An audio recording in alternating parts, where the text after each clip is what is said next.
特别。Hello, focused learners! Have you ever wondered if astrology could be, more than just a quick daily horoscope you read for fun? What if it was actually a highly structured, strategic tool?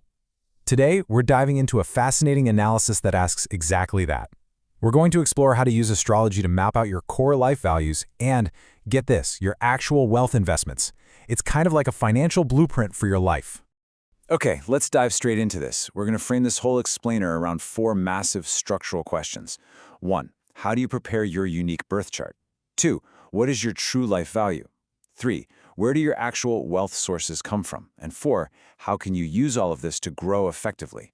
So, question 1. Preparing your unique birth chart. How do we actually set this up? Well, the source gives us 3 absolutely crucial steps. First up, what time were you born? And I mean exactly what time.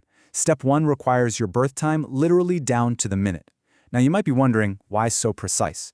Because, according to the text, even a tiny 4-minute error shifts your celestial chart by 1 full degree. That can completely throw off your entire reading. Next question, where were you born? Step 2 is your exact birth location and time zone, like East 8 from mainland China. And finally, step 3, the daylight savings check.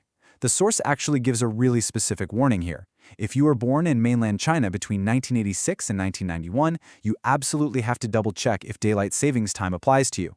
If you skip this, your chart could be off by a whole hour, and there's no way we want that. Moving right along to our second big question, what is your life value? Seriously, ask yourself right now, have you ever wondered what your true life value actually is? Like, what is that core underlying driving force behind who you are? It's a massive question, right? Well, this framework claims to have a very specific, almost mathematical way to answer it. Now, what's really interesting here is how we find it. How do you uncover this deep personal value hidden in a bunch of symbols? The source points us straight to the first house, your ascendant. So, which sign rules this house for you? Let's say it's Capricorn, for example. If that's the case, we look to its ruling planet, which is Saturn. Boom. Saturn officially becomes the definitive ruling planet of your life value.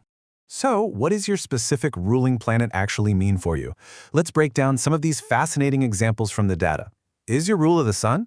If so, your value is totally rooted in leadership, management, and reputation. What if it's Venus? Then your core value revolves around quality, aesthetics, visual love and desire. Or maybe it's Jupiter. That means you're driven by philosophy, travel, and higher learning. Every single planet assigns a completely different core driver to your life, which makes this incredibly personalized. All right, let's hit our third question. Where does your wealth come from?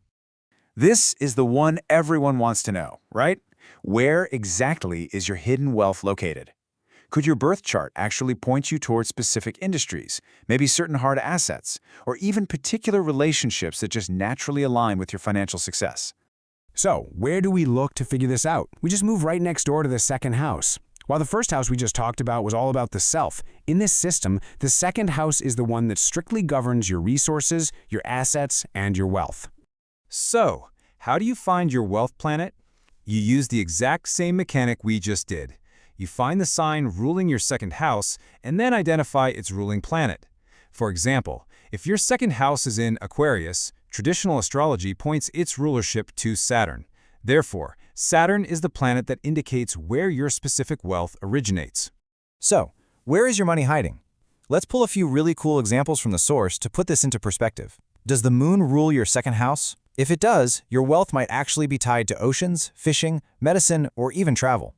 What if it's Mars? Well, you might find serious financial success in the military, litigation, or the justice system. And what if it's Saturn? That points straight to hard assets. We're talking real estate, mines, or inheritances. Think about the different options in this framework. Which planet is guiding your assets? Which brings us to section 4, how to grow effectively. Because let's be real, the ultimate question we must ask is, how do you effectively grow into the person you desire to be? How do you actually take all these planetary insights we just unpacked and apply them to your daily life for real, tangible growth? The crucial point is summarized perfectly in this quote straight from the text. It says, "The most important thing for effective growth is to find the right people to review with. Only continuous reflection can allow you to grow into the person you desire to be."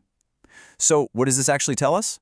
It reveals that no matter what the planets or the houses dictate about your wealth or your values, true growth requires deep self-reflection.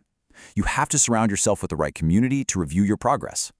Think of it this way. The astrology is just the map, but your own reflective practice, that's the vehicle that actually gets you there. Which leads us to our final question for you today. Are you ready to map out your own chart and uncover your unique path? Armed with your exact birth minute and a willingness to reflect alongside the right people, the blueprint for your values and your wealth is just waiting to be decoded. Thank you so much for joining me for this explainer.